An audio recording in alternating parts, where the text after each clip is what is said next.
We all like to think we're perfectly logical, reasonable people all of the time. But we're not. Our brains fool us constantly. Most of the time, we don't even realize it's happening.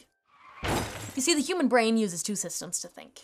System 1 and System 2.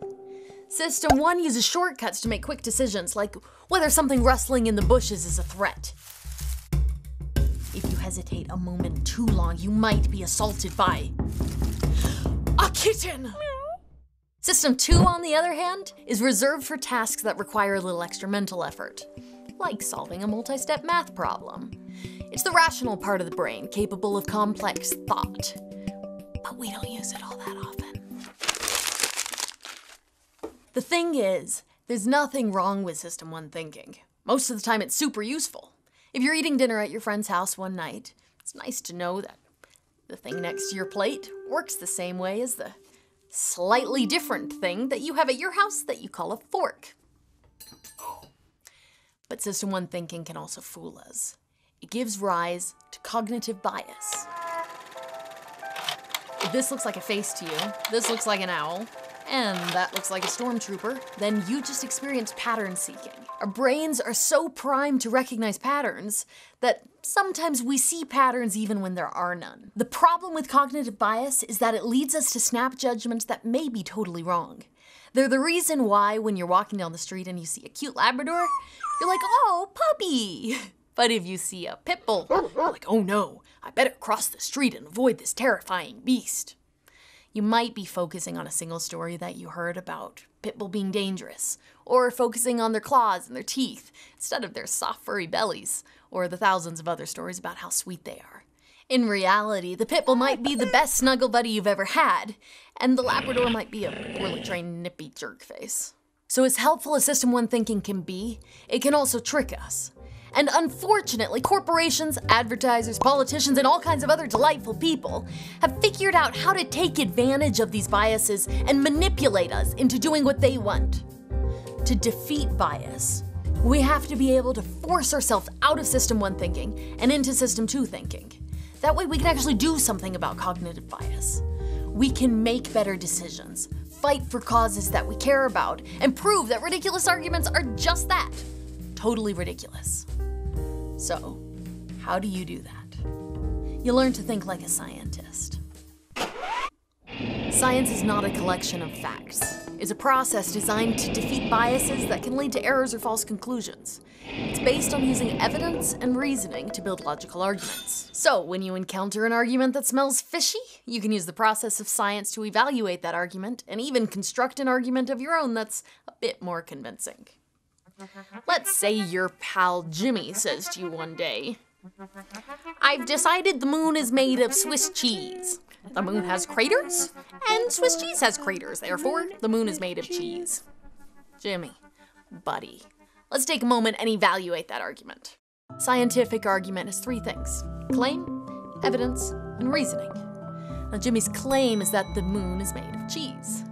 But Jimmy's only using one piece of evidence to support that claim, and honestly, it's kind of lame. Craters, really. Jimmy's reasoning is also flawed due to a cognitive bias called wishful thinking. Because wouldn't it be awesome if the moon were made of cheese? A moon made of cheese is a moon I'd like to believe in too, Jimmy. Let's see if we can build a better argument. First, let's gather some evidence that could help us figure out what the moon is really made of. Now, building a rocket ship and flying to the moon is an option, but we could just go to the Johnson Space Center in Houston and ask to check out their lunar samples. Turns out the first 6 Apollo missions brought back over 800 pounds of samples from the moon. You could weigh a chunk of moon rock. That's the same size as a piece of Swiss cheese and an Earth rock. See if there's a difference in weight. You could take a look at a sliver of the rocks and the cheese under a microscope to compare and contrast the microscopic characteristics of each sample.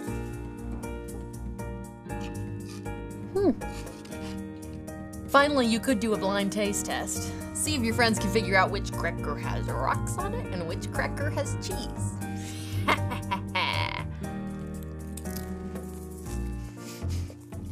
Now we can use our evidence to construct a claim.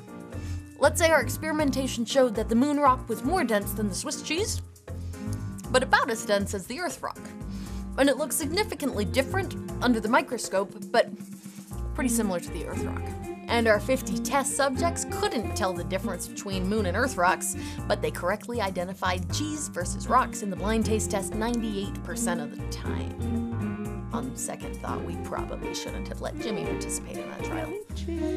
Anyway, this evidence will help us construct our claim. Our claim is, the moon is not made of cheese. It's probably made of boring old rocks. Keep in mind that a good claim is falsifiable through further evidence collection. So if we did an experiment later on that showed that the moon rocks and Swiss cheese melted at the same temperature, but at a different temperature than Earth rocks, we'd have to rethink our claim and probably do some further testing. Now for the reasoning that connects the evidence to our claim. Keep in mind that reasoning should be based on facts, not feelings. So our argument might look something like this. Our experimentation showed that moon rocks are more dense than Swiss cheese, look different under a microscope, and they taste different than Swiss cheese. However, moon rocks and Earth rocks are about the same density. They look similar under a microscope and they taste the same. Therefore, the moon is not made of Swiss cheese. It's probably made of boring old rocks. Claim, supporting evidence, and a reasoning to connect it into a complete argument. Take that, Jimmy!